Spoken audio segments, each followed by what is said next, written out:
अस्सलाम वालेकुम, आदाब, सत श्री अकाल। किताब दोस्ती के तहत आज पानी प्यार रेनू हुसैन का काव्य संग्रह का जिक्र खैर है।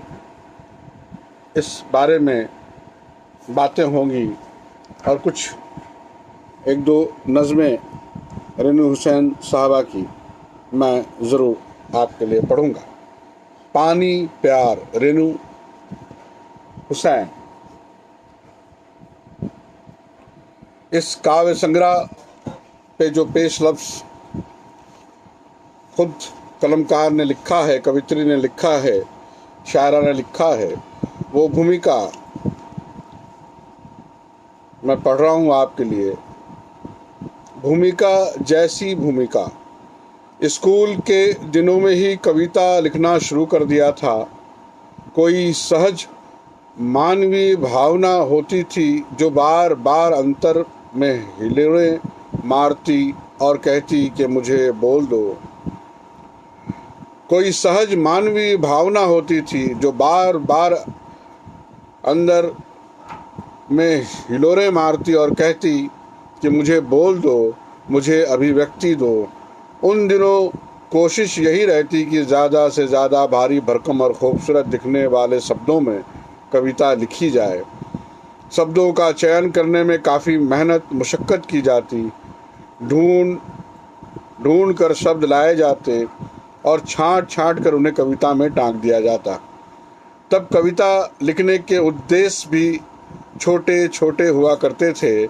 मसलन स्कूल की किसी कविता प्रतियोगिता में पुरस्कार जीतने का लक्ष्य, कुछ अध्यापकों की शाबाशी और दोस्तों की तारीफ़ें कविता लिखने को लगातार उत्साहित करती रहती।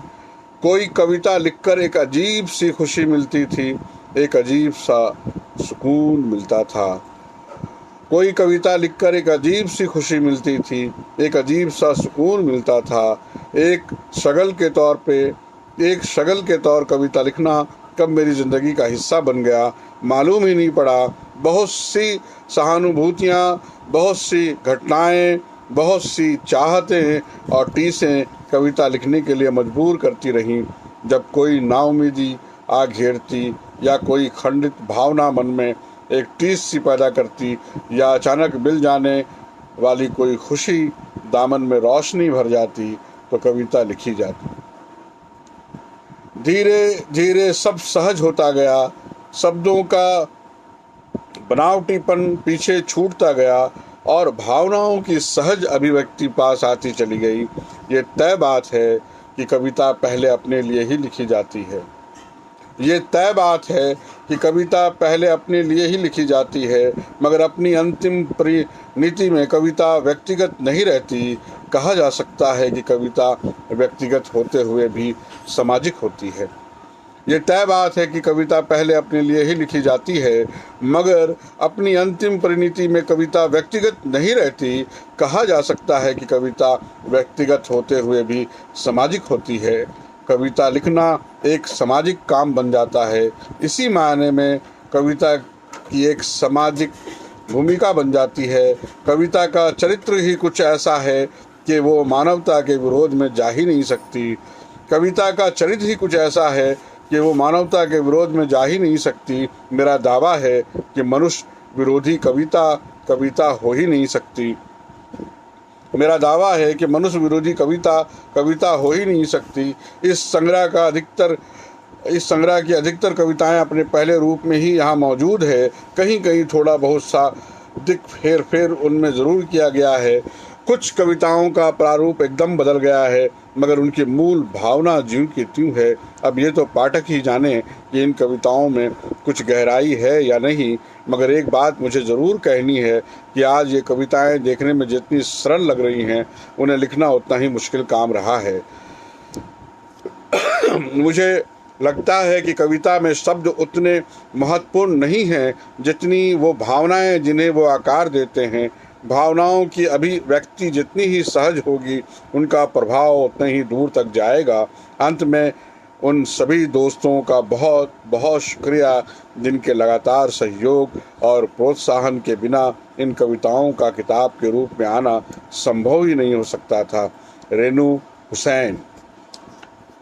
आइए, ये किताब माँ और स्वर्गीय पिताजी को, जिन्होंने मुझे इस काबिल बनाया कि मैं इन कविताओं को लिख पाऊँ, ये किताब माँ और स्वर्गीय पिताजी को, जिन्होंने मुझे इस काबिल बनाया कि मैं इन कविताओं को लिख पाई, और शरीक हयात शहनवाज हुसैन को, जिनके साथ ये जज्बात अभिव्यक्ति पा सके, और शरीक हयात शहनवाज हुसैन को, जिनके साथ ये जज्बात अभिव्यक्ति पा सके।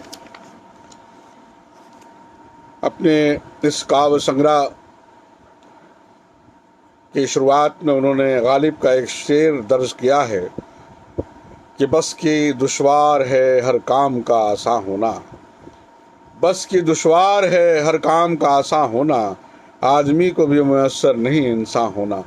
गालिब का ये शेर और इस शेर के जो ज़हनी माने और इल्मी माने हैं और बातनी माने हैं, उससे आप रेनू हुसैन के अदब के मेयार का अंदाज़ा कर सकते हैं, और उससे ये भी ज़ाहिर होता है कि उनके फ़िक्र में कितनी इंसानियत है, कितनी मोहब्बत है, कितना दर्द है कि वो चाहती हैं कि आदमी इंसान बन जाए, और ऐसा इंसान बने कि दुनिया खूब से खूबसूरत, आराम और यकीन और इत्मीनान और अमन पसंद, और कहीं सब लोगों के चेहरों पे हंसी और खुशी, और सब लोगों की आफियत का ये दुनिया बन जाए, ऐसी उनकी दुआ है। आइए, उनकी चंद नज़में आपके समातों के नज़र आपके पेश खिदमत। रेनू हुसैन के पानी और प्यार काव्य संग्रह से एक नज़्म। आगाज़। दरिया हो खामोश तो मत समझो, दरिया हो खामोश तो मत समझो कि उसमें रवानी नहीं है, हम हैं अपने फ़र्ज़ से मजबूर, मत समझो कि जोशे जवानी नहीं है, हम हैं लहरें किसी बेचैन समंदर की, उठे तो तूफ़ान बन के उठेंगे, अभी हमने उठने की ठानी नहीं है।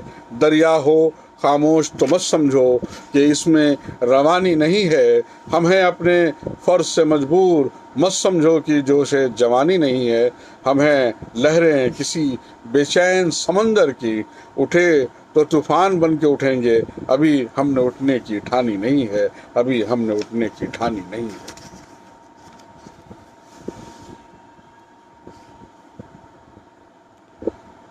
दूसरी नज़्म, दूसरी कविता। हमने देखा है। हमने देखा है अश्कों से भीगे चेहरे, गुमसुम सी ठहरी सी निगाहें, पेशानी पर पड़ी सिलवटें, सीने में घुटती सांसें, हमने देखा है मरती मिटती सभी चाहतें। हमने देखा है अश्कों से भीगे चेहरे, गुमसुम सी ठहरी सी निगाहें, पेशानी पर पड़ी सिलवटें, सीने में घुटती सांसें, हमने देखा है मरती मिटती सभी चाहतें, दर्पण से टूटे सपने, रंग बदलते सारे रिश्ते, बेगानों से सब अपने, हमने देखा है भूखी प्यासी झोपड़ियाँ, मौज उड़ाती मीनारें, छोटा होता जाता इंसान, ऊंची उठती दीवारें, हमने देखा है अश्कों में भीगे चेहरे, हमने देखा है। आइए, एक कविता और। कविता का शीर्षक याद।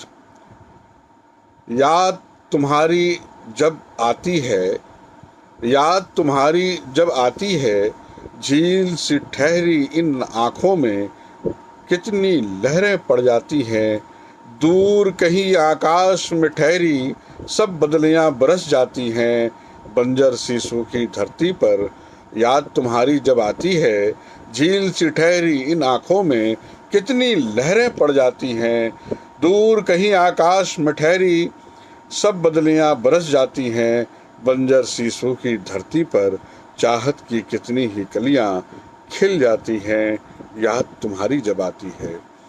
चाहत की कितनी ही कलियाँ खिल जाती हैं, याद तुम्हारी जब आती है।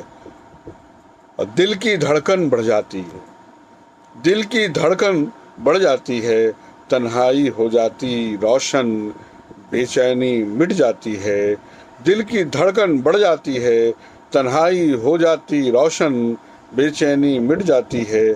ओ सांसों में महक तुम्हारी, ओ सांसों में महक तुम्हारी, मुझे चूमती देर तलक, नींद मुझे फिर कब आती है, याद तुम्हारी जब आती है, नींद मुझे फिर कब आती है, याद तुम्हारी जब आती है, याद तुम्हारी जब आती है।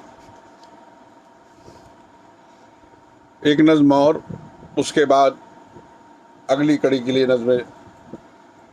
औरत की जिंदगी।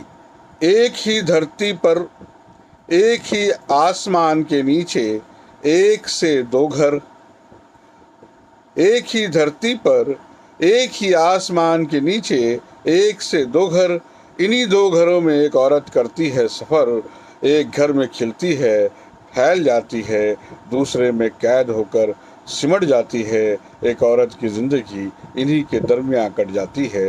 एक ही धरती पर, एक ही आसमां के नीचे, एक से दो घर। इन्हीं दो घरों में एक औरत करती है सफर। एक घर में खिलती है, फैल जाती है, दूसरे में कैद होकर सिमट जाती है। एक औरत की जिंदगी इन्हीं के दरमियान कट जाती है, इन्हीं के दरमियान कट जाती है।